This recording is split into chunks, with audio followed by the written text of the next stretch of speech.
Hey guys, this is Valentina, your local Argentinian Spanish tutor. Welcome back to another video where I give you the best tips and tricks to perfect your Spanish.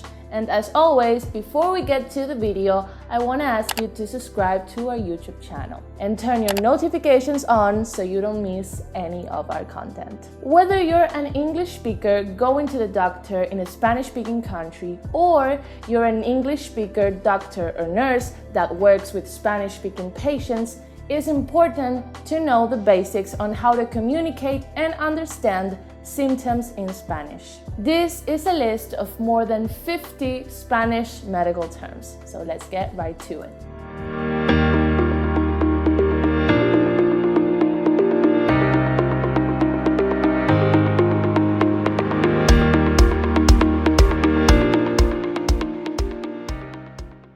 Okay, let's start with some basic vocabulary.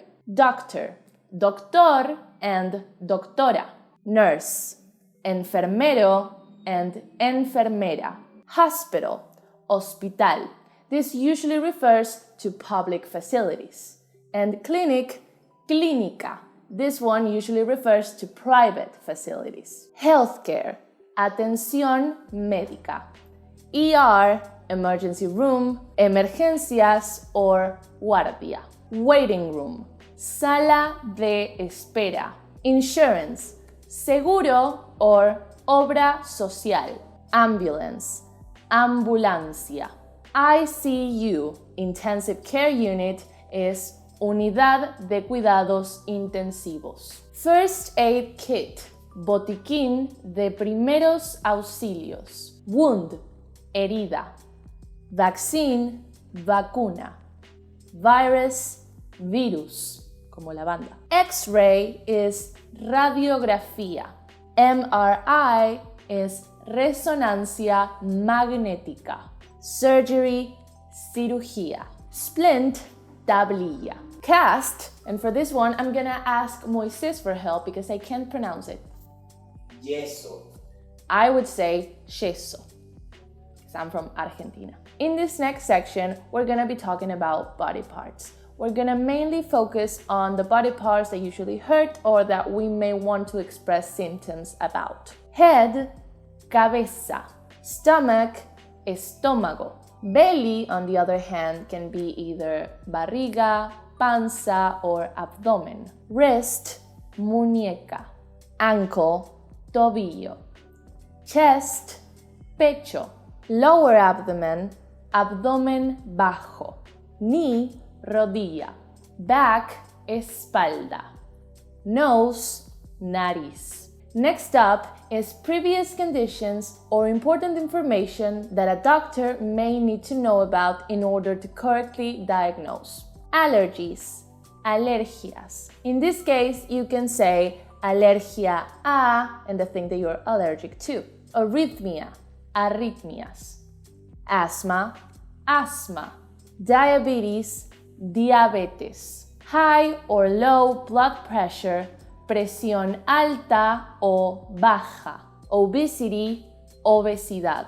Heart conditions, enfermedades del corazón. And hereditary or chronic illnesses. Enfermedades hereditarias o crónicas. This next part is very crucial. These are achings or symptoms. Ache, dolor de. Stabbing pain, dolor punzante.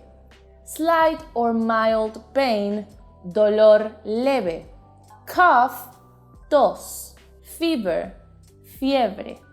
Nausea, náuseas. Dizziness, mareo. Blood, sangre. Bleeding, sangrado o hemorragia. Bruise or bruising, moretón. Vomit, vómito. Rash, sarpullido. Inflammation, inflamación. Stiffness, rigidez. Numbness, adormecimiento. Now let's see some common diagnoses. Flu or cold, gripe or resfriado. Food poisoning, intoxicación por alimentos. Sunstroke, insolación. Stomach flu, virus estomacal. Some common medication that you may get prescribed by a doctor is antibiotics, antibióticos, analgesics or painkillers, analgésicos, or prescription drugs, medicación prescrita. Now that you have improved your Spanish medical vocabulary, you can use these preformed sentences to express your symptoms. Try me duele el, la, en, soy alérgico a, mis síntomas son, hace, in the amount of time that something has been hurting, and you can also say me caí or me accidenté. Okay guys, and that's it for today's video. If you enjoyed it, don't forget to give it a thumbs up and leave a comment down below if you have any questions or suggestions. And don't forget to share this video with a friend, a colleague, or a family member that's learning Spanish to make their day. Again, don't forget to subscribe to our YouTube channel and turn your notifications on so you don't miss any of our content. We post weekly. Also, follow us on all our social media. Make sure to check out OCTB's website and submit to your first free demo lesson and start learning Spanish with native Spanish speakers from all over Latin America like me. And I'll see you there. Nos vemos! Mwah.